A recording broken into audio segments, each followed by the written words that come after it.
son, where'd you find this? Buckle up, buttercups. It's time to get down to business. It's the Totally Legitimate Business Podcast. Totally legit. All right, folks, we are back here again. It is the Totally Legitimate Business Podcast. Today, we have an exceptionally interesting guest. We have visual artist and former CIA analyst, Jessica Elder. Welcome to the show. Thank you, James. Hello, everybody. So Andrew, the producer for this show, put me onto your videos on TikTok. And today, when I tried to pull up that page, I've got your links pulled up on another browser. It wasn't loading, and I was like, no way, did they scrub her page? Oh, my God. I thought these were unclassified things about CIA. But then it loaded, finally. Okay. Paranoia was fun for a second. So I guess first, before we really dig into stuff, you want to just give yourself like a quick intro of what you do now, and then we'll kind of get into how you got into doing it. Sure. So I went to school for engineering. After that, I worked at the CIA for about 3.5 years as a science, technology, and weapons analyst. Then I decided this is not for me at all. So now I work as an artist, and I'm loving it. And I've got, just for people's reference here, I've got your art page pulled up. I just want to show some people very cool three-dimensional. Is this like 3D printed stuff, or is this like heavy? Very 3D cool. printed, and then it's painted and covered in resin. So the resin makes it shiny. Yeah, it's got like definitely the checkerboard stuff reminds me of Dolly for some reason, but then the bright colors and like, even I'm trying to see if we can find the smiley face here somewhere, but there's like Warhol-esque qualities to some of what you do. And we'll definitely get into the art.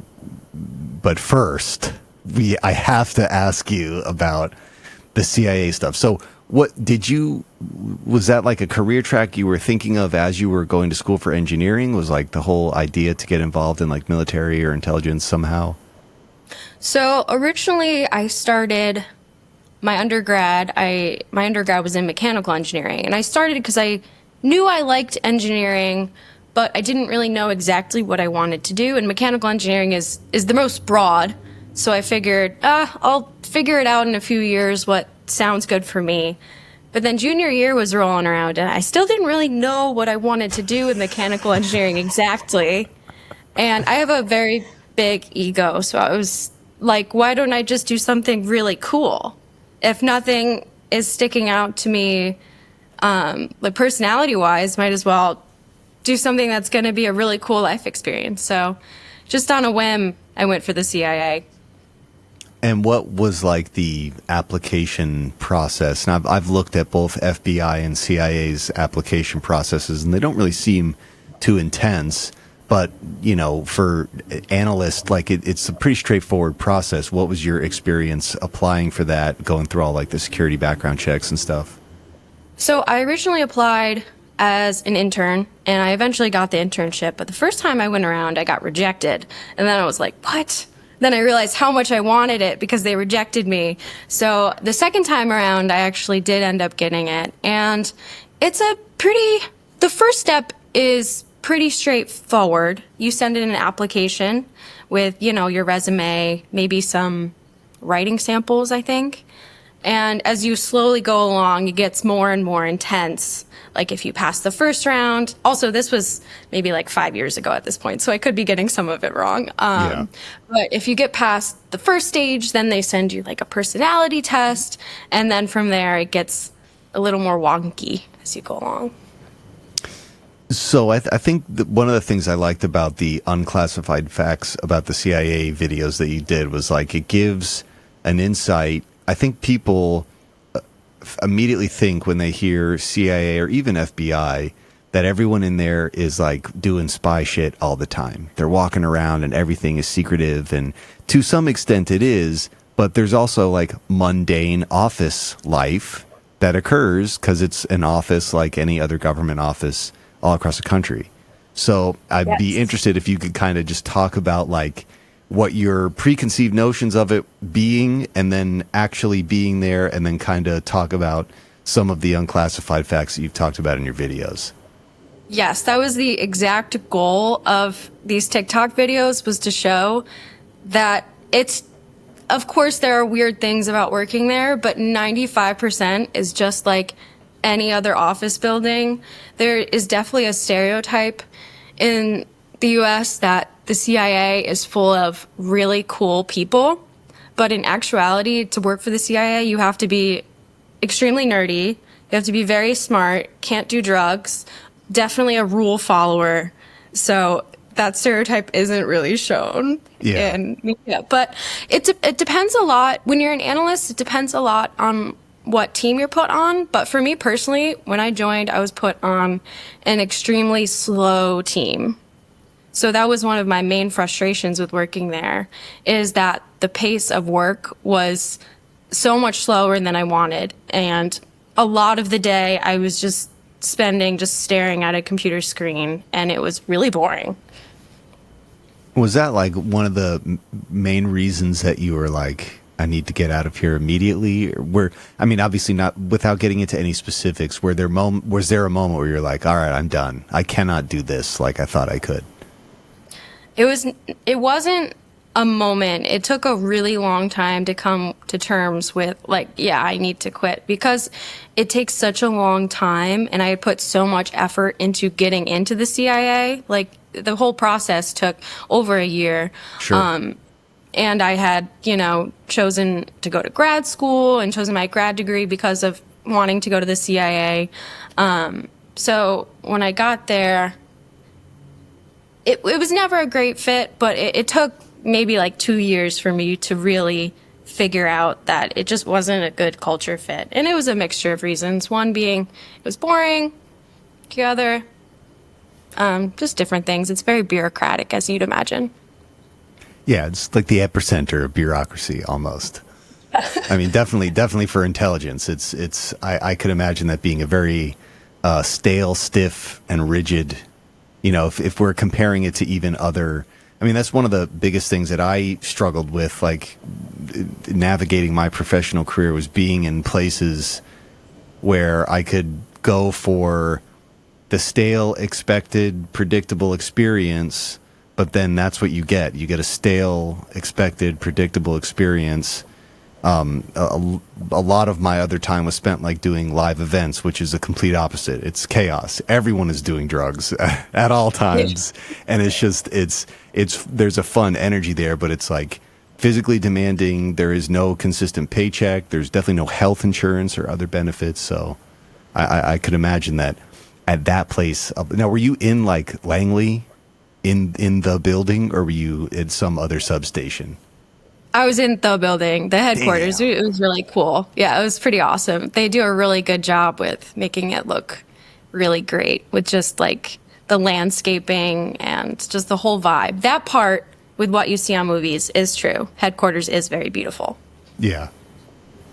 Yeah, I will definitely get into this when we get to the art portion, but was there anything there that inspired you in terms of what you do in art now? Like, was there anything there? Did you find yourself daydreaming being in that, just in that physical space, in that surrounding? Did that inspire you at all? Did it influence art at all in any way? To be honest, the only part that was inspiring was realizing how much I hated it there and how much I needed to learn. Yeah. Yeah. But I see what you're saying. Yeah. Well, again, it's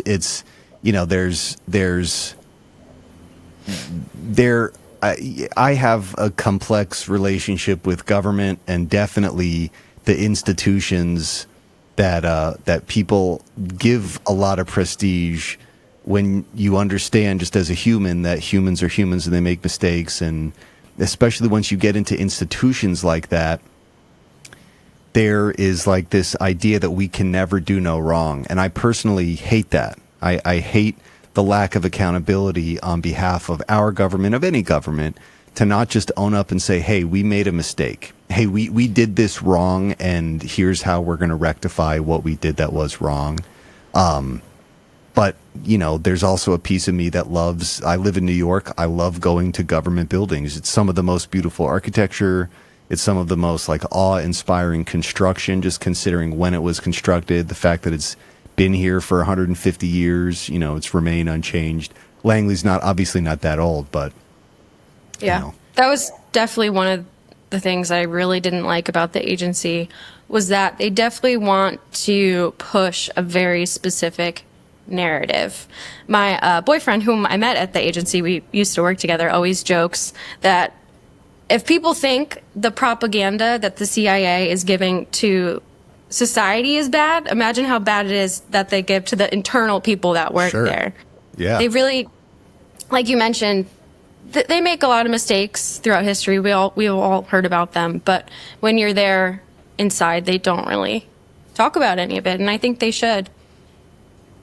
Well, again, it just goes back to the accountability and why are people, especially right now, why are people so skeptical of any government institution? And it's because very few of them have the morality to be like, hey, this wasn't a good, at the time it seemed like a good idea, but in retrospect it wasn't a good idea.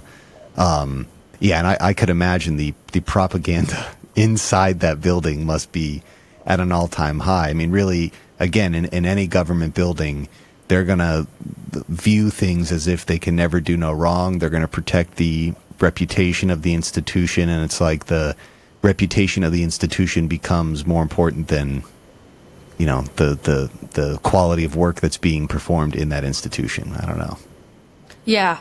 Viewing it as propaganda is definitely like a my opinion sort of thing. Of course, maybe they don't view it that way, but it's a very fine line of, you know, you want to encourage your employees to want to work there. So it's a fine line between boosting morale by talking about all the great things you've done, and, you know, propaganda by not acknowledging all of the bad things you've done. I get why they portray a certain image to their employees, but I do think that there's, of course, room for improvement.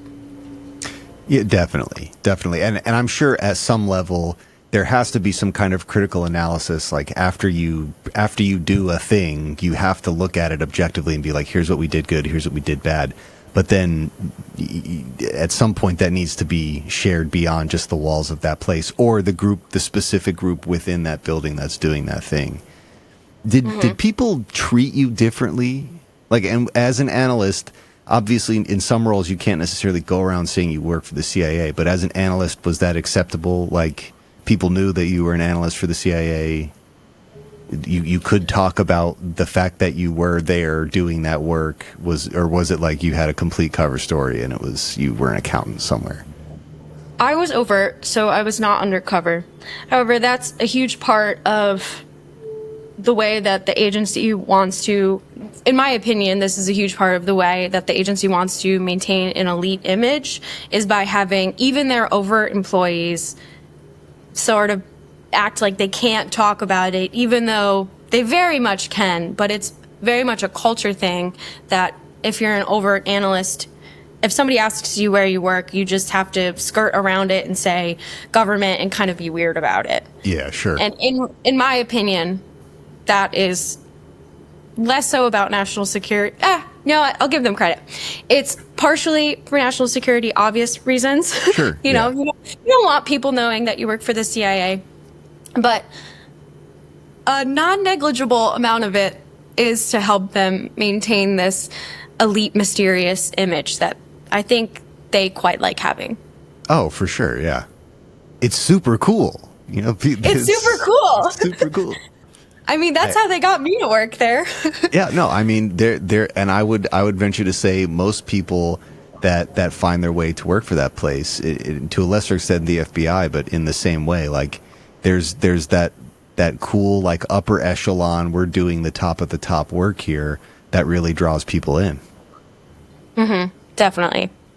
So what, you leave there, what makes you want to start talking about the unclassified portions of life at that place? Like, was it just something you thought needed to be shared, or it was just like, I can talk about it, so I will talk about it? When I left, it was because I just wanted to really be true to my own personality. And a huge part of my personality is I'm just a very open person. Yeah. So if I can talk about it, I'm gonna. This is like, I worked there. I know they would probably prefer I don't talk about it, but what are they gonna do? Fire me? Well, there's other things that they could do, but obviously it's probably not a concern, for the level that you're doing, that you're talking about what goes on there. I really would love for you to share the food court and the stores within the place. Like, could just kind of break that down for my audience again. And this is something that, I've got a lot of friends who are like former military, and they would explain to me what life is like on a base. It sounds very similar to that, but most civilian people don't understand. It's like, at places like this, it's a world within a world. They kind of want to cater to you so you don't have to be constantly going out to get lunch or to do, like, things should be able to be at your fingertips there so you can stay industrious and get right back to work. Yeah, so for the audience, what James is talking about, as he's mentioned, I do a few TikTok videos where I talk about unclassified, the regular parts of working for the CIA. And one of the videos I talk about is, oh yeah, you pulled it up. There's me. I got him here. One of the videos I talk about, you're talking about the hot dog vending machine? Yeah, that is hilarious. I think that was my first video for the series, is the CIA used to have a hot dog vending machine where people could just get their lunch from literally that. And then they also have a food court and a Dunkin' Donuts, a Starbucks, a ton of different things so that you can just stay on campus. Because to leave headquarters, it's an ordeal. It doesn't take that long. But they really want you to stay on campus, if that answers your question. And also, sorry if you can see my cat's tail.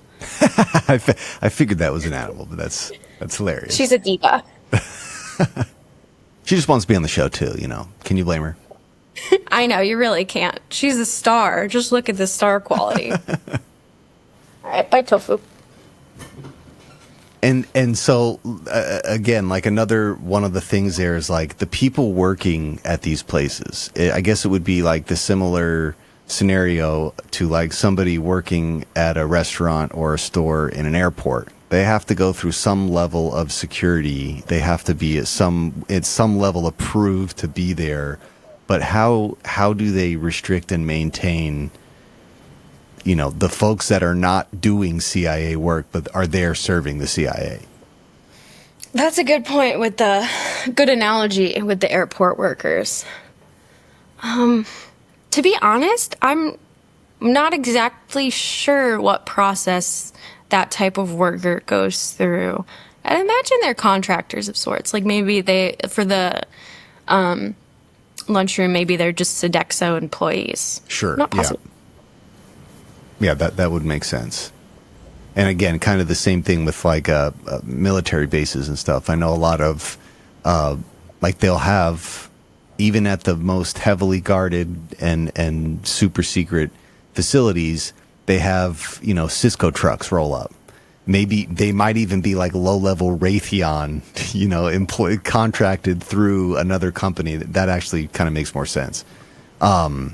But were there any moments there where you felt like, for me and my interactions with government, there have been a few moments where I'm witnessing something that I know is intense. I don't necessarily know why it's intense, but it, like, takes on another gravity considering where I am and who I'm around. Were there any moments there where not that it scared you, but you're like, oh, this is serious business? I mean, those are, to me, those would be the moments where it's like, I probably don't belong here for this.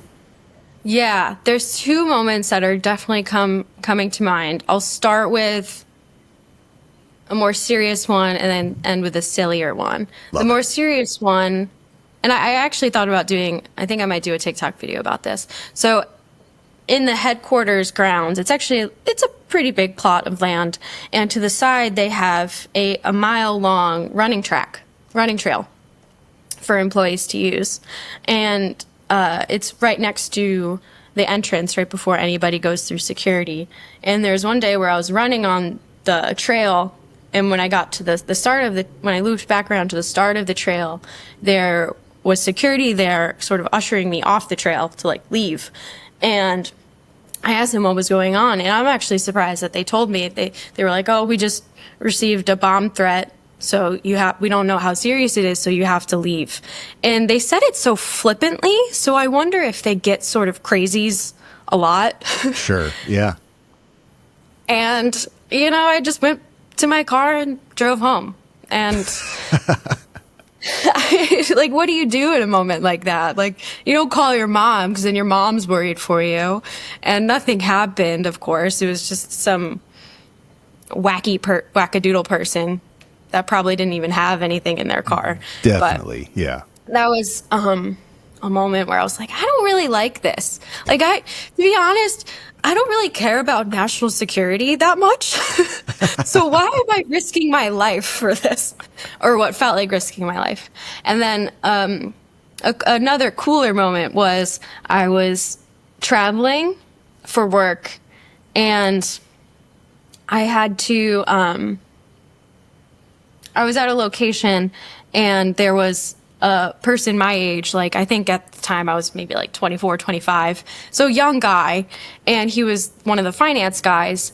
And he asked me if I could help him verify an amount of money. And I have to be vague. And I was like, yeah, sure. He just needed somebody to check off a box. So he brought me to this room and opened a couple drawers and said, "Here's this many dollars." And I was like, what the frick? Like, it was whatever amount of money you're thinking, like, way more. It was an insane amount of money. And that was just another cool moment where I'm like, holy shit, like, this is the real deal. Yeah, just general day of business there. Yeah. But, to bring some layers to it, I ended up talking to the finance guy a little bit more about, like, does he like the job? He was new to the job and stuff like that. And he was like, actually, it's a lot more boring than I thought it would be. Because apparently most of his job duties can be completed in, well, I don't want to say that, but the job was boring for him. How about that? Well, I don't, this is a thing that I have railed about, again, not just with intelligence, but our government as a whole. When you take a job as a government employee, there's no real incentive to go above and beyond, so people don't. And to be realistic, like, there aren't many jobs in the government that require that kind of energy and focus. Everything is simpler than it seems. And I imagine that scales up to even the top levels of federal government, including intelligence. A lot of things are simpler than they seem. There's probably way too many people, way too many job titles that don't need to exist, but a thing I have to explain to my friends all the time is like a government budget.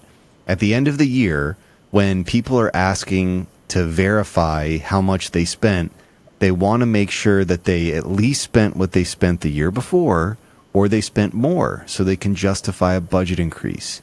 If they don't, if they say we operated more efficiently, we spent less money, they lose that money forever and it never comes back. And no government agency wants to lose money. They want more money. So that means superfluous job titles, a ton of people when there doesn't need to be a ton of people.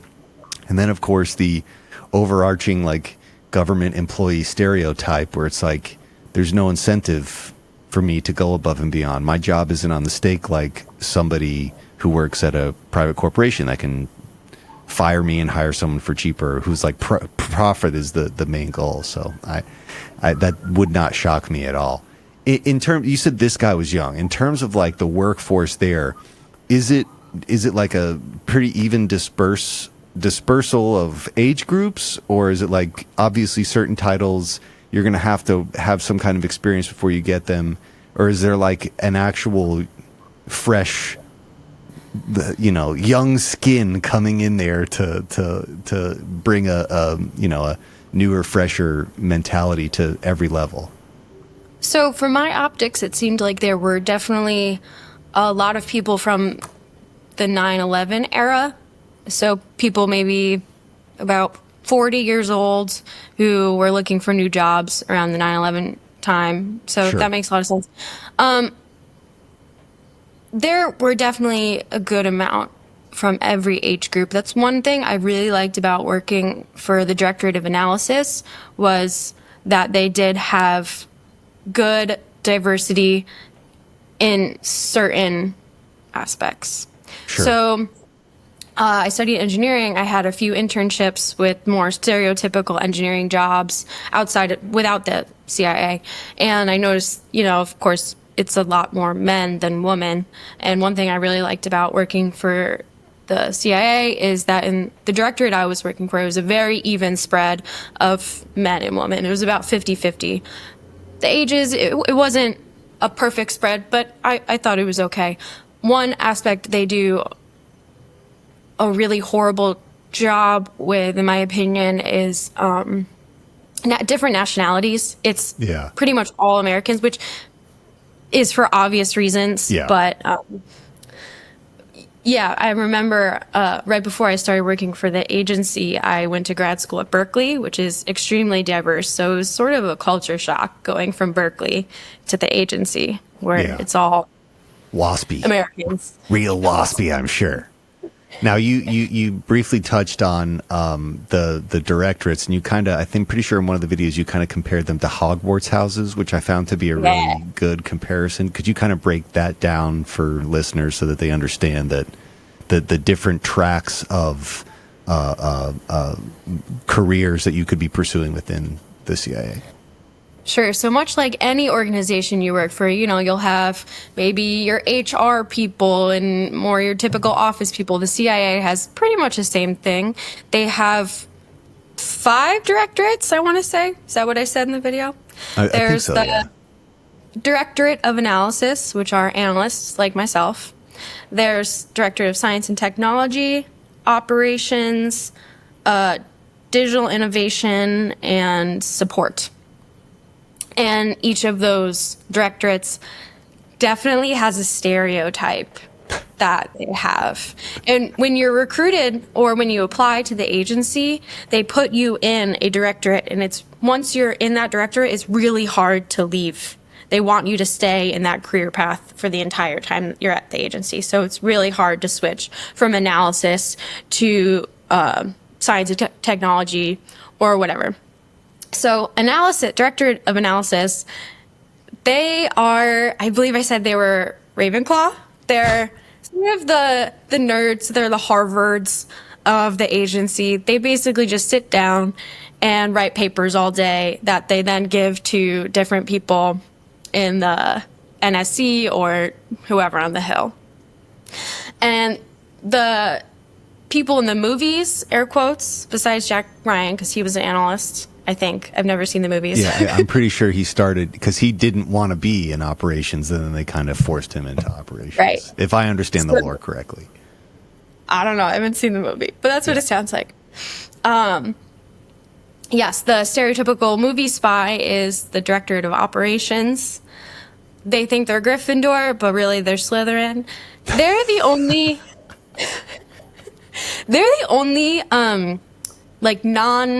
non-complete nerds at the agency.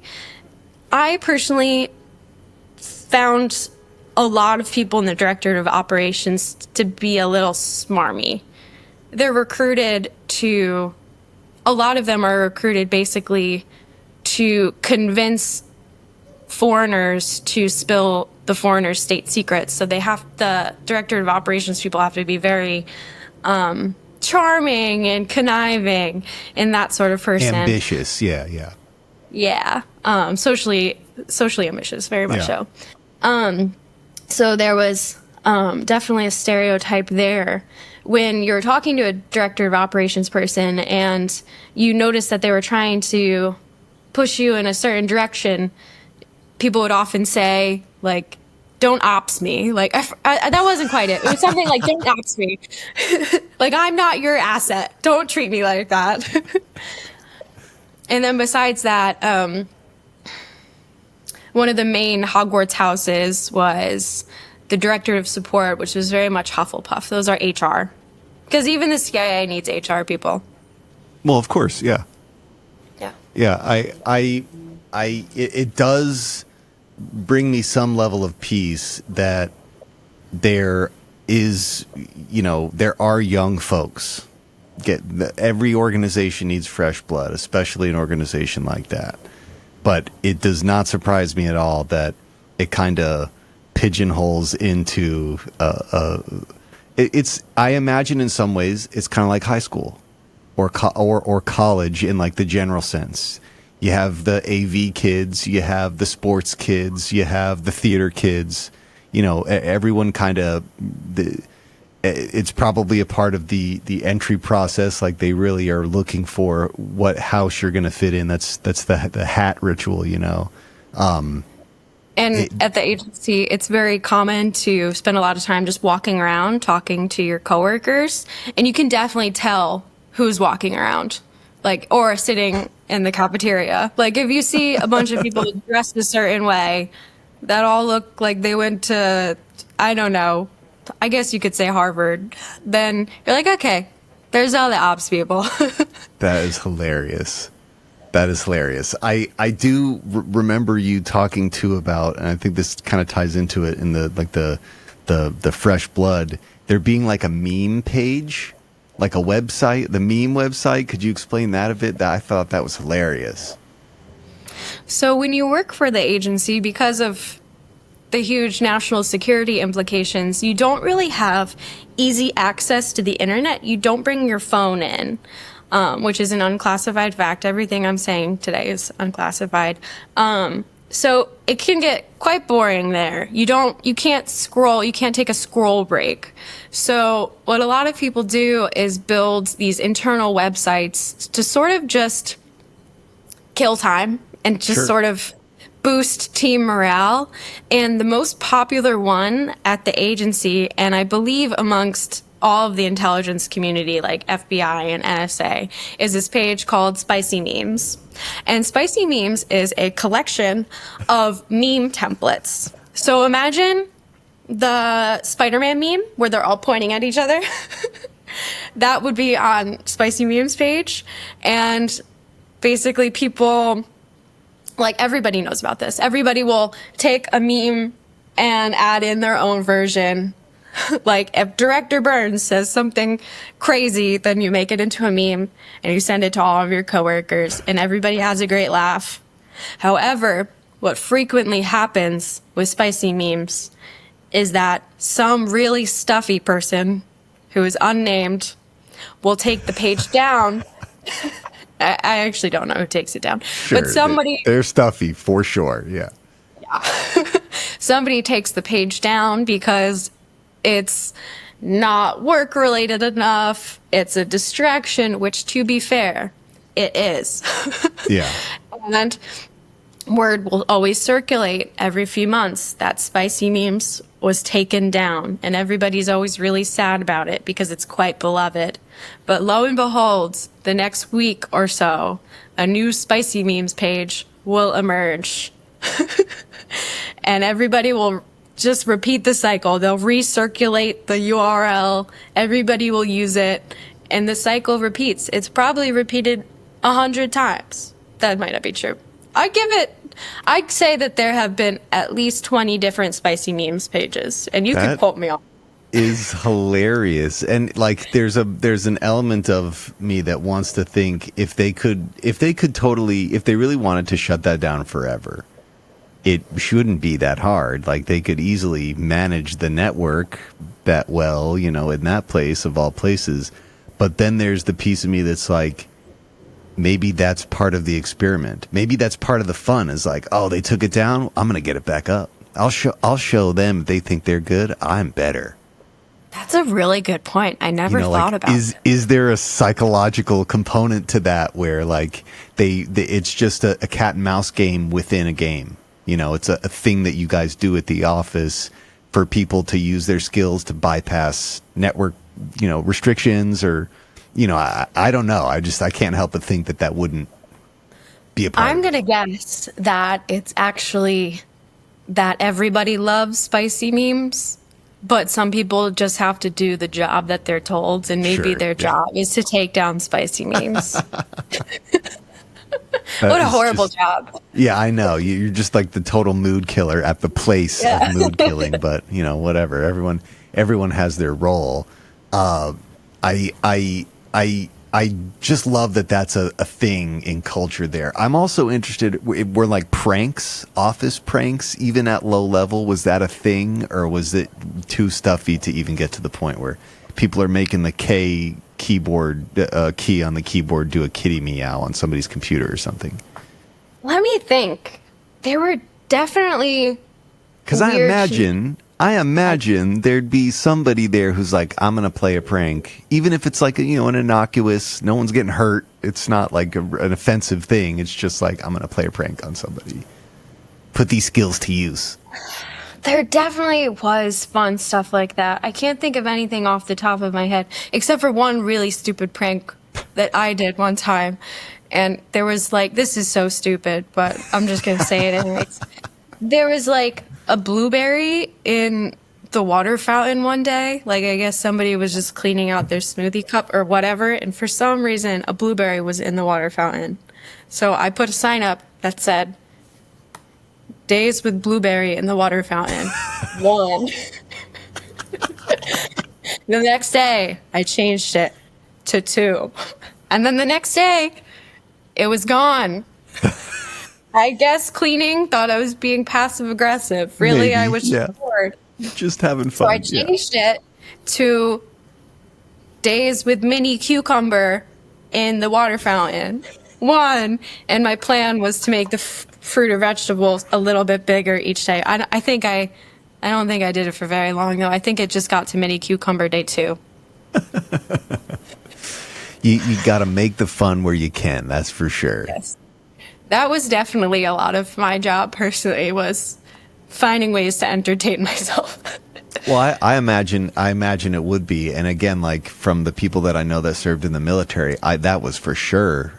Every one of those guys that I talked to would be like, yeah, at some point, especially when we started to get bored, we were just making fun. We were doing pranks. We were trying to take the mundane nature of what we were doing, sitting, waiting around, and turn it into something enjoyable or something that would get a kick out of it. One of my friends who works at a police department in Nebraska, where I grew up, he told me about this hilarious prank that some of his coworkers played on him. One of his coworkers wanted to convince everyone at the PD that it was my friend's birthday, and it wasn't my friend's birthday. So my friend comes to work, and everyone from the office is coming around and telling him happy birthday. And ultimately, like, he has to put up a sign by his desk. They made him a cake. They did everything. But it's like, that I have to imagine that at some level that's occurring, at least interdisciplinarily at the CIA, like amongst coworkers. That's, to me, it's like a requirement of office life anywhere. You have to be able to like play pranks and put a whoopee cushion on someone's chair or something. I don't know. Oh gosh, I don't know if there was ever a whoopee cushion at the CIA. That might be would too extreme for really- CIA, but That would be a really funny juxtaposition. I think that was my favorite part about doing mundane shit, was that there was always a really fabulous juxtaposition with the seriousness and the silliness. yeah. Yeah, okay. So you got sick of it. You reached your max there and you're like, I'm going to quit. What made you, of all the things that you could have done with a background in engineering, what made you want to do art? Would you have like a interest in art to get into engineering in the first place, or was it just like, I'm gonna do the complete opposite and explore creativity? You know, I've always done art as just a hobby. And especially during COVID, I had a lot of free time. So I was just slowly spending more and more time doing art and slowly realizing how happy I was doing that in comparison to how bummed out I was at work most of the time. So it just got to a point where I just realized that there was such a huge discrepancy in my happiness while doing art versus my happiness while sitting at a cubicle. So it was a slow process, but as time went on, I just loved art more and more, hated work more and more, and it just became time. So now, I kind of want to talk to you about the process of like how you create this stuff. So you said it's 3D printed, and then you add paints on top of the 3D printing. How do you, like, how big is the machine that you're using? Because these are pretty big. I'm going to pull these up so again people can kind of see. But these are large 3D prints. I'm assuming again some of this came from your experience in school and stuff. But like how do you create a 3D print that's this big? So with those that we're looking at right now, this is great. This is definitely a reason for everybody to watch on video and not listen to it on just headphones. So the back of those are canvas, but then the stuff coming off of the canvas is 3D. And Gotcha. here on a very messy table are 2 of the 5 different printers I have. This is my really large problem child at the moment. So she does my really big prints. And then this size printer does more of my smaller prints. Here is a smiley face. Oh, wow, yeah. Right off the printer. And what was for you? What was the learning curve with 3D printing? Yeah, it wasn't a huge learning curve because, like you mentioned, I studied engineering, so we learned about 3D printing. That was part of the schooling, yeah. So I already kind of knew it. There wasn't much of a learning curve. Kind of that part all came natural because I've always been pretty good with my hands. Yeah, and you'll notice a lot of my art is very simple shapes because I'm actually not very good at 3D modeling, but it's okay. Well, I mean, you make it work, and this, it's, you know, I love the fact that they're large. Like, to me, I've got a ton of friends who are into 3D printing, and they're always doing like small scale things, but I love watching videos on TikTok of people assembling these very large, elaborate 3D prints with the component pieces. And it's always fascinated me. Where do you draw the inspiration from? Like what inspires you to do the spirally, fractally, you know, who were the artists that inspired you to even express yourself in this way? Probably just a collection of artists, but my work really just focuses a lot on bright colors, simplicity, aesthetic beauty over meaning. Most of my art doesn't really have much meaning. Like, the meaning of smiley face is, it's a smiley face, that's about it. Yeah.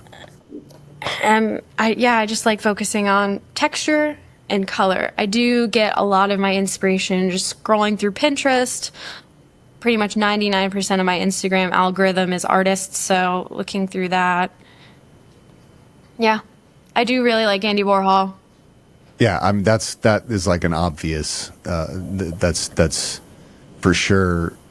Immediately, one of the first artists I kind of thought of when this reminds me of walking through the Warhol Museum in Pittsburgh. Oh yeah, I've been. Yeah, that's a super great museum. Now I have to ask you this because this is a hilarious tie-in between art and the CIA. Are you aware of the story about Jackson Pollock and a lot of the artists of that era being funded by the CIA as like an affront to Russian artists at that time? I don't know about the Russian part. What's the Russian part? Okay, I know about, yes. The theory is, and there was multifaceted, there was multiple reasons why the CIA would have wanted to get involved in what the high art scene became, but the theory is that they created the high art scene for 2 reasons. One is to have a simple way to funnel money for classified programs that was outside of the purview of any government document, right? You have these people buying seemingly meaningless art for tens of hundreds of millions of dollars, and that money wasn't being for the exchange of the art. It was for, getting money sideways to somebody who Congress wouldn't approve them getting money to. Mm-hmm. The component that relates to Russia is they wanted to prop up artists like Pollock, and there's a couple other very prominent names who I cannot think of right now, but at the time Russia was putting forward a lot of very pro-state, pro-Russia propaganda style art, and it was beautiful. And the joke is that they wanted to minimize the impact of that art, especially on Americans, and do that by putting forward artists that were just putting nonsense art, like Pollock, just paint splatters on a canvas, right? And through the course of that, they develop, unironically, a legitimate art scene emerges where these things are now worth hundreds of millions of dollars. They're the most coveted pieces in some museums. And it was all as an insult to the Russian art that was going on at the time, the heavily propagandized Russian art, that when you look at them, the contemporary artists to Pollock in Russia, the paintings were like super, they were super detailed and full of meaning. And then Pollock's was just like, this is paint on a canvas. I can't believe people are buying it. But there's like this whole, the first time I came across it was maybe an article in the newspaper or in maybe Time. Hang on, I'm gonna just do a really quick Google search here. CIA art world.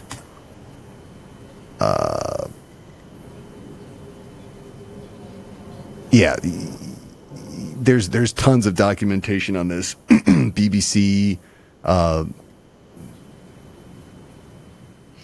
part of it was also to, correct me if I'm wrong, my understanding was also to show America as this like cultural hub of art, right? Yeah, absolutely. Yeah. And that's, we were going to minimize the impact of the Russian art with this American art that was kind of nonsensical. Like it didn't have a propagandized meaning. It was just kind of chaos. And they're like, we can make this person who makes art that is the complete opposite of what your artists are making. We can have this person make a bigger impact than what you're doing. It was kind of like a pissing match, but then it also served other purposes, again, for like moving money. And now there's like a legitimate art scene, and there's plenty of arguments to be made there that there are people who move, not CIA, but people who move money illegally or to fund terrorism. They use the art world as a conduit because it's the one place where you can sell a painting for tens of millions of dollars, like a thing that the tangible components of that thing are less than $100, but the money that is being used to transact for it is the amount of money that you could buy arms with, Yeah. It's definitely one. I'm definitely trying to figure out how to break into the art money laundering scheme, because if I could start selling my paintings for $1 million, that would be fabulous. But yeah, DC definitely still is very generous with its art funding. There are lots of grants that go out every year to artists, and I've only been an artist in DC, so I don't know what other cities are like, but it seems to me that a flavor of that still exists today, because DC still wants to be seen as this cultural hub, and definitely puts a lot of money towards supporting artists. I'm not one of those artists that thinks that every artist is entitled to money and entitled to making a living. So I'm actually quite thankful that a lot of these programs exist, because they don't need to. Yeah. Yeah, and again, like, regardless of what the initial intent was, now it is legitimate. Like, there's people who are paying tens of millions of dollars for a Banksy, and it's like, Banksy, that's the one thing he did not want people to do, and now they're doing it. Now, it has emerged as an actual thing. That is interesting, though, that DC still puts their as art forward as they are, considering the background there. I'm interested too in like what we kind of talked about it before, but is there no layer of what you experienced at the CIA that influences what you do as an artist beyond just this is why I quit here to do art? Is there no layer of what you experienced there or emotions that you felt there that go into?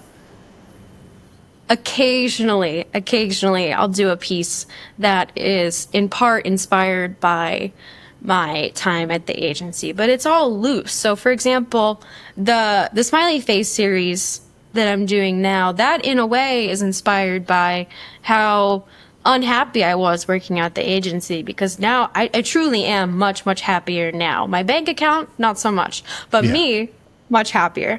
So that was inspired by just knowing that, celebrating that I'm in a really happy place right now, making art like that. There was one time where I did, and this was in the very beginning of me pursuing art, I did this very dramatic piece of a hand reaching out, and it was like gold and spiky, and it was called The Handler, meant to represent how the CIA's handlers entice people to work for them, but if you reach out and grab the hand, it's actually an unpleasant experience because the hand was spiky. But for the most part, my art really just is colorful happiness. I think too, there's like a component of that being such a sterile and colorless place, that in some ways probably it probably influences why the extreme colors and contrasts and gradients. It's like the complete opposite of what you were doing there, and you're trying to add more color into your life from the void, the white gray void that place was in both literal and figurative ways. You're probably right. That definitely probably is a subconscious thing that I'm leaning into. And you know what? I'm going to take that for my narrative. If I ever get more interviews, I'm going to say it's my reasoning. That's the first thing that kind of jumps out to me as I'm looking at this stuff is like the real rebellion here is the color. The real rebellion is the vibrancy, the compared to the sterility of Langley and the CIA and I don't know, it's super cool. Thanks. There's also a little bit of, I guess you could say, rebellion against traditional uses of 3D printers and my experience just being in the engineering worlds. And 3D printing is usually used for very boyish and gadgety things, but my art in turn is very, very forwardly feminine and unapologetically, unfunctional, whereas most 3D printing stuff is meant to have some sort of purpose. My art is just, yes, my art is just meant to be beautiful. So you print the components and you put them on a canvas or you assemble them together, and then how do you get the very shiny look? What is the layer? Excuse me. And what color filament are you using? Are you using white filament to begin with, or is it just whatever you can get?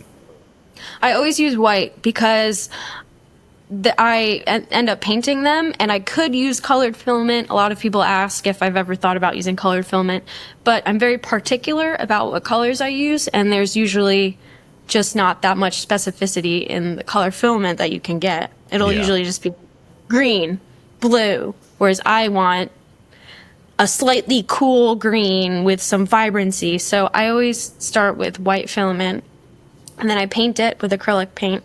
And then the top coat is tabletop epoxy or resin. Oh, gotcha. It's epoxy. Okay. Yeah, I love the texture. It looks like it shouldn't exist. It looks like, you know what I mean? It looks like something that that came out of a Giant's candy shop. And I'm a huge fan of contrasts.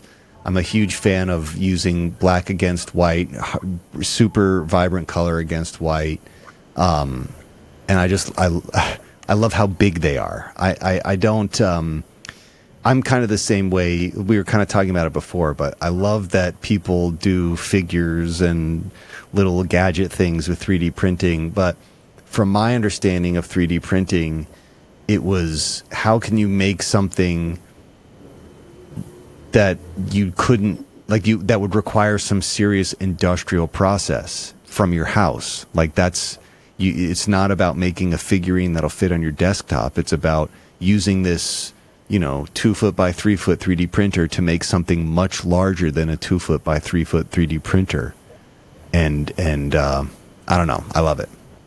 Thanks. It's very cool. So you started doing this, and how do you get linked up with an art studio to showcase your stuff? Do you start one yourself? Do you rent a space to do that? Or is there some kind of patron scenario where somebody discovers your art and they're like, oh, I have a gallery, I want to display all your stuff at the gallery?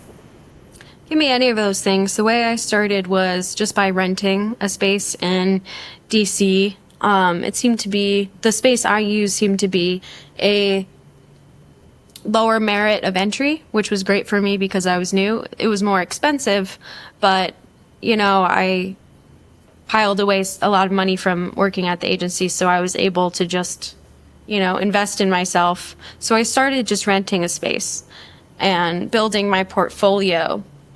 And I did that for a year. And then I applied to a new studio space, which is where I am now. That's actually subsidized by the city it's in, because the building is open to the public. It's called the Torpedo Factory Art Center. Love and that. it used to be a torpedo factory. That's super sick. Yeah, it's a nod to my government past a little bit. But the building's really great. It's about 100 art studios that are just completely open to the public. So every day, people can just walk around and pop their head into a bunch of different studios and see what the artists are working on, which I love because I love talking to people. So it's great just interacting with the public, getting more foot traffic to buy my art, and having, of course, the subsidized rent from the city. Yeah. Always a bonus.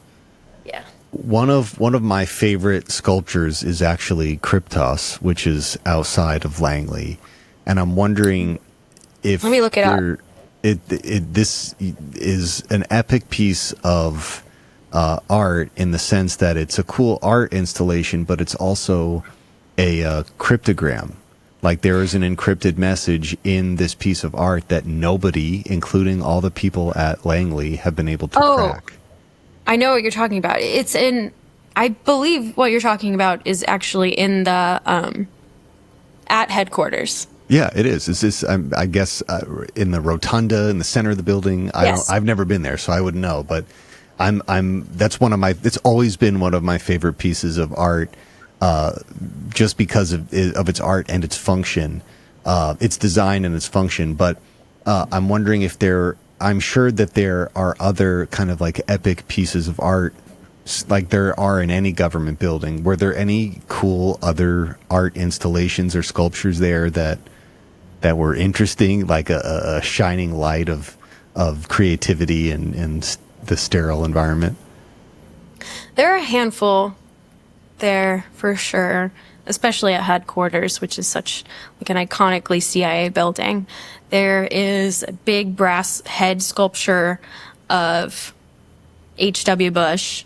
There is a handful of pieces by this one I should know the name because it's similar to art I make.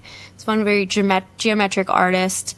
And then there's a lot of art. There's this one hall in headquarters where the entire wall is filled with portraits of all of the directors. So that's really cool. Much as there are portraits of every president, there's portraits of all the past directors at CIA. Other than that, yes. The piece you mentioned, it's definitely one people look at a lot. Have you ever tried to crack the code? Oh, hell no. No. I mean, and I love cryptography, but if it stumps, everyone has been trying to crack that. I think it was in the 90s when that art installation was put in there, and supposedly nobody has got it. That's well above my pay grade. I imagine, though, if somebody were to crack it, that would get you major points on your application, you know. But who would even know the key, you know? Somebody has to know the answer for people to know that it got cracked right. But I guess maybe not, because if you can present your cipher and other people can repeat the cipher with the same message and that message makes sense, then it works. But again, well above my pay grade. They definitely don't want me working there for sure. I would have a problem. I think, in some. I'm not saying that I wouldn't be useful to them in some way, but working in an environment like that, this is the problem that I have in my experiences working in situations like that is I can't, the boring, mundane stuff, I will literally go crazy. So I have to make fun, but I'll start saying jokes, but then I won't laugh so that people won't think it's a joke and they'll think I'm being serious. But then that creates serious problems because I'm around a bunch of serious people and they might laugh if I made it more of a deal that I'm trying to make a joke, but then they think I'm serious and it creates this really awkward tension. And I love the awkward tension, especially in situations like that. You know, not to diverge too far, but one of the things I have never enjoyed about working in government buildings with government employees is that I'll see people every day and they'll only say hi to me if they need something from me. I'll see these people every day and I'll try and wave, "Hey, what's going on?" But it's like in the hallways, it's like, I am a robot. I cannot interact with anyone. I have to go to my workstation. I don't work with you directly right now, so you don't exist to me. I don't know. I've never... It's one of the reasons I liked working at events, because everyone was there to kind of have fun, and I would interact with all these different departments of people doing stuff. There was like a collective mentality of, we're all making this thing happen. But at the government building, it's not that way. And well, don't you know that they're busy being important? Oh, 100%. Don't you know who I think I am? Yeah, for sure. Like, that's absolutely a component of that. And I've never been able to take that serious. That's honestly probably a better way to articulate it. I've never been able to take that seriously. I don't think in any job that you're doing, you have to be that serious, or it's beneficial to be that serious. Like that's when you start making decisions that affect people well beyond the people that you're working with based on your ego. And especially in government, there's just like so many positions, especially at higher levels, where my ego is doing harm to other people, and I don't care because my ego is more important than all the people working below me, all the people that what I'm doing here affects out in the real world. And I don't know. I think that's just something I've always had a problem with. I've never been able to I have to be able to poke fun at that. And those people don't like when you poke fun at their ego. They really, really don't. I mean, it's also counterproductive to be super formal with your employees because they're just not going to like you as much. Yeah. Why would you want to work as hard for somebody you don't like? But anyways, I agree. Well, this has been awesome. Thank you so much for joining and kind of giving us an insight into your artistic mindset and how the work that you've done at the CIA kind of informed your life beyond that. I think there's an important lesson to be taken away from this, and that's live your truth, like pursue your dream. Don't settle for something. Yes, it might be comfortable. Yes, that paycheck may be higher, but if it's at the cost of your lived experience, is it worth it? Is giving up 40 years of your life doing something you don't enjoy, is that worth it? So I'm interested if you could maybe give some words of encouragement to people who may be stuck on that fence post right now, to inspire them to take a leap, to pursue the road less traveled? You know, what were the things that were going through your mind when you made, after putting in all that work and getting the job there, what were the things that finally put you over the edge and gave you that boost of confidence to be like, yeah, I'm going to do this? Well, I think you can also contribute to this as well, because it sounds like you found this really great balance, hopefully, of doing creative recording and video as well as government. So it sounds like you have a great balance of paycheck and also feeding the heart. So I'd be interested to hear your thoughts as well. For my thoughts, I think it's really important to work smart as well as working hard. I think a lot of artists think that they'll be able to make it work if they just produce art, but I think it's also important to produce something that people want to consume. So I actually don't recommend that everybody quit your job. I think it's important to be real with yourself. I think if you're a very hard worker and you're somebody that works efficiently and can figure out a way to pay your bills and pay your heart, definitely do it. But in the meantime, I think just trying to find some sort of balance that makes sense. You don't have to go 0 to 100. So for myself, what I did is for a few months I actually worked part-time at the agency right before I quit. So I was trying to ease into it. So maybe if you can work part-time at something, figure out if that will work for you, if that'll help sustain you, and then go for it. How about you? Well, I mean, that's you kind of hit the nail on the head. It's finding balance, and in particular with the art that I like. I've never really been like a mainstream person. I don't really like mainstream music. I don't make mainstream music. I don't like talking about mainstream topics. I don't consume mainstream media in that sense. And I understood that if I was going to pursue expressing myself in some kind of niche, that it was probably never going to pay the bills. So I have been fortunate to construct a way in my life for me to be able to pay my bills. But I also, every day, I put work, like you're saying, I put work into doing creative stuff. I play guitar every day. Even after I work 12 hours, I come home and I play guitar for an hour at least. Every day I'm doing something. I don't make... I don't expect to be making millions of dollars, and I don't really want to make millions of dollars from the things that I create. I just want to create. Yeah, well, and look, that's again, that's having a realistic approach of what you're trying to do, and saying like, I want to make art that could appeal to the mainstream. And that's not the art that's resonated with me. It's definitely not how I express myself. And even when I've tried to do that, it sounds terrible. Like it legitimately sounds bad. It's not as good as the stuff when I'm getting headier or more abstract. But it's finding the balance and committing to the work that is required to get good at a skill, continue to learn new skills, to enhance your ability to create. Before I moved up to New York, I was in Nashville. And that is like music business central.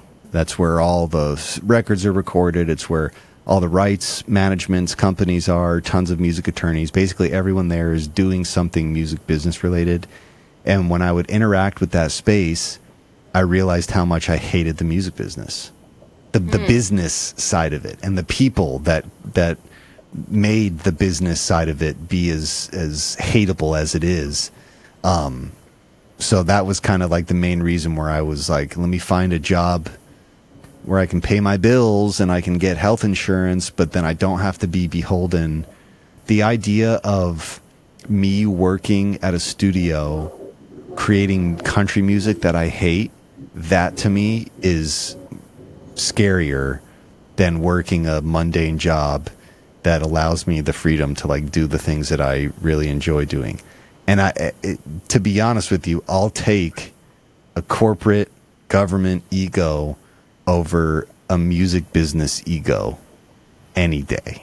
They are the worst, even worse than movies and TV. I know plenty of people in those industries, and they're nowhere near the level of narcissist and cynical as music business people. So I don't know. I think you're right. The balance, find something that works for you, and don't be afraid to like really put in the work, because this shit just doesn't happen overnight. Like, you have to put in work.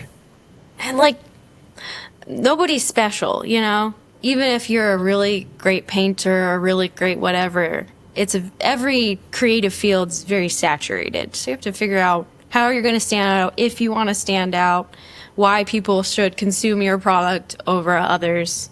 One question I have for you is, how do you decide how to balance your time between multiple passions? Because it sounds like you're into music and into this podcast, etc. How do you do multiple things at once?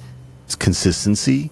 One thing I've been able to do since I was a kid was consistently invest time into something. And for me, I just look at it as like, this is what I do. Every day, I want to get a little bit better at the things that I'm doing. And I budget my time so that I spend an hour doing music, like playing guitar, maybe an hour messing around recording it. Sometimes I do, I combine those two. So it's playing and mixing and experimenting, recording. And then, like, I love live events too. I love logistics. I love being a part of a huge team that's putting together a small city that people are coming to have fun. I love that. But it's time management, and like, it ain't fun all the time, but I understand that I'm trying to learn and grow. And if I'm not feeling uncomfortable, then I'm not doing that. So I have to be a little bit uncomfortable. But by that same, by the opposite side of that coin is, I have to build it around my life in a way that allows me to live my life. My dogs are losing their mind right now. I don't know if you can hear in the background, but it's giving a little bit of time for everything and understanding that it's gonna be a slow burn. I could commit 4 hours a day to playing guitar. I'd be way better in 1 year. But then I wouldn't have time to do the other things I enjoy, which is like talking to other people who create art, enhancing my lived experience by hearing about other people's lived experience. And the podcast is kind of like a double dip. I get to do audio post, I get to do a little bit of video, and I have to be a little bit creative with it. And I just do it every day. Every day, there's a little bit of my day that's spent doing that. And that does include work, whether I'm doing a live event or whether I'm doing my day job. It's just a part of the schedule. I wake up, and some days it's super not fun. Some days it is much more difficult than others, but I do it every day. And at some point in the future, I'll look back and be like, damn, look at all that I've been able to do. I guess what I'm trying to say is that it doesn't scare me, understanding that some things that I want to achieve are long form. There is no immediate gratification. And once you get over the immediate gratification portion of it, making a schedule is the easiest part. Okay, I'm going to do an hour of this, hour of this, hour of this, make dinner, watch TV with my wife, go to sleep, wake up, do it again. And just repeat that. And it won't be immediate. I won't be able to appreciate it until time has passed, but yeah, that's one thing I have to continually remind myself, is that nothing happens overnight, and probably not even over 5 years. Like, it'll take much longer than that for me to reach what I hope to, and even then the bar will just keep being raised, and that's just part of it. Another part of it is also, like, 80% of being a creative is doing things other than the creative stuff. Like, it's sending emails, fixing your website, stuff like that. Yeah, which isn't fun, but it's inevitable. Well, and like, I would always look at it like the bands that I love. I heard about them on their first record. Then I read about them, and they've been a band 10 years before they got to the point where they had good enough songs to be put onto a record that people would consume, or had toured enough to where enough people knew about them to where they could make money doing it.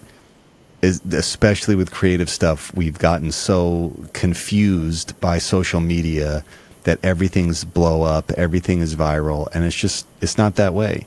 If you do blow up and you're not prepared, it's not going to last. Yes, I always think, like, whenever I post something, I'm always, like, wishing it goes viral, but I have to remind myself, like, virality is fleeting. It's a quick blip, and then, you know, if you don't have stuff that people are going to care about besides that one clip, then they're just going to leave. It's not going to be a lasting audience. You almost don't want a virality audience. You want to build it slowly over time, which is a hard truth for me that likes immediate things. Well, again, society has tricked us into thinking that it should be immediate, and that's our own fault for falling for it. But it's also the easiest thing that we can overcome, and it's just it's consistency. Like especially when it comes to social media. Oh my God, there are so many times where I get this good clip and I'm like, this one's good, 75 views. Me too. I'm always Great. like, this one's Cool. the one. It's like the one that's- that gets 5 likes. and ultimately that's fine, because at some point in the future, after you've consistently been doing this for a while and you've embedded yourself in the algorithm, another thing I've learned too is half the game of success is just continuing to do it until everyone else that started doing it when you did stops doing it. They're going to give up. Yep. They're going to give up. Yep. Consistency is king. And if you just keep up with the consistency, at some point, you're going to be the last person standing.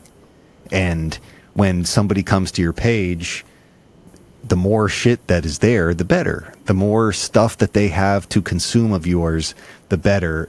But the sad part of that is like, you got to build up all that stuff. It was one of the things, even when I started doing this podcast, I was like, man, 30 episodes, I'm going to have to do 30 episodes before I even understand what I'm doing here. And those 30 episodes, I don't even really want people to see because I don't know what I'm doing yet. It took me 75 episodes to like really feel comfortable doing this. And I don't know. That's not why we do it. We do it because we have to create, we have to do these things. So I always try and keep that. Whenever I get down or frustrated, it's like, no, I'm not doing it for that. I'm doing it for me, so that when I go to sleep at night, I can sleep peacefully knowing I expressed myself and I'm not bottling up any strange emotion or harboring some stupid negativity that I could have released easily by playing my guitar. Again, talking to another artist and getting inspired by what they do. So, Yeah, it's a weird thing because I find that it's good to hope that you look back at your art and think that it used to suck. Because if you're not looking back at your old stuff and thinking that it's kind of bad, then that means you're not improving. But it's very counterintuitive because, of course, you want everything to be great. But sometimes you just got to put out shitty stuff. Well, and like you said, like the bar is always raised. You should always be raising your bar. You get to that plateau that you thought, when I get here, it'll be fine. And then you've already created another plateau. Like you get to that point and you're like, shit, this doesn't mean anything to me anymore because now my bar is set up here. And that's, again, that's the fun part. Yeah. To me anyways. It's annoying learning that all cliches are true. Like it's all hard work. I'm like sticking with it. Practice actually does make me better. Shit. There's going to be failures along the way. Yeah, maybe for other people, but then of course it's for everybody. So this last question I want to ask you is something I've been wondering this entire conversation. If you were contracted by CIA to create an art installation, A, would you do it? And B, what would you do? Have you thought about this already? I've thought about parts of it, and the answer is hell yeah. Because I don't want it to come across like I'm vehemently against the agency. Sure, I don't think it does. It just wasn't a good fit for you. Yeah. So if they're going to pay me, of course, because I also want all of my former coworkers to see how great I'm doing as an artist. Again, ego-driven person. But I haven't really thought about what I would want it to be because I don't know if it'll ever happen. But, yeah. Well, like, would you do something that was like the handler, like a statement thing, or would it just be to inject vibrancy, color, texture? Again, like not have a literal meaning, just have it be an injection of life into that place. I think it would probably be something extremely subtle. Like something subtle like the smiley faces are supposed to sort of dig at how I wasn't that happy before. Something that maybe you could interpret it that way, but you don't necessarily have to interpret it that way. I don't think I would do something like the handler for them because also they wouldn't want it. I don't think they'd want that. Yeah. You'd probably be pretty pissed, but well, this has been awesome. Jessica, thank you for coming along this ride and kind of informing us about what you do and your experiences and stuff. And we'll be excited to see. I'm going to have all the links to your socials and stuff in the description. A surprisingly low follower account. Like surprisingly low viewer. Well, but that's the other thing is you're building the TikTok. So people go check out her TikTok. She makes a bunch of really great videos with a little more detail than what we were talking about on here. Get those numbers up. Let's get these numbers up. People, check out the links in the description. Check out her art, and hopefully we'll be able to have you back on once you get that art contract for Langley. Hell yeah. It'd be amazing. It was lovely talking to you, James. This was a lot of fun. Yeah, it was super fun. And we'll definitely do it again. Like I'm definitely going to be following, I'll follow you on Instagram and stuff now, but I definitely want to hear more as you develop the art stuff. It's a unique thing, and I'm super into people who are actually using 3D printing, but in an abstract, artistic way. Like I agree with you. The action figures, they're cool and all, but like, how do we use this thing in a really truly innovative way? So I'm super into it. Thanks, and I'm always down to talk about myself. So if you ever want me back on. Love it. All right, folks, this has been the Totally Legitimate Business Podcast. Check out the links in the description. Follow Jessica on TikTok and Instagram, and check out her website. And we'll catch you on the next one. See y'all. All right, bye. This has been the Totally Legitimate Business Podcast. The end. With your host, James Oliva. Executive producers, Clint G and James Oliva. That's obnoxious. Sound design, mix, and master by James Oliva. Literally no one cares. For more Totally Legitimate Business, subscribe to our YouTube channel at Totally Legitimate Business or add us on TikTok at TLB Pod. When will this end? Thank you for listening. Now get back to work. Move it along, buddy.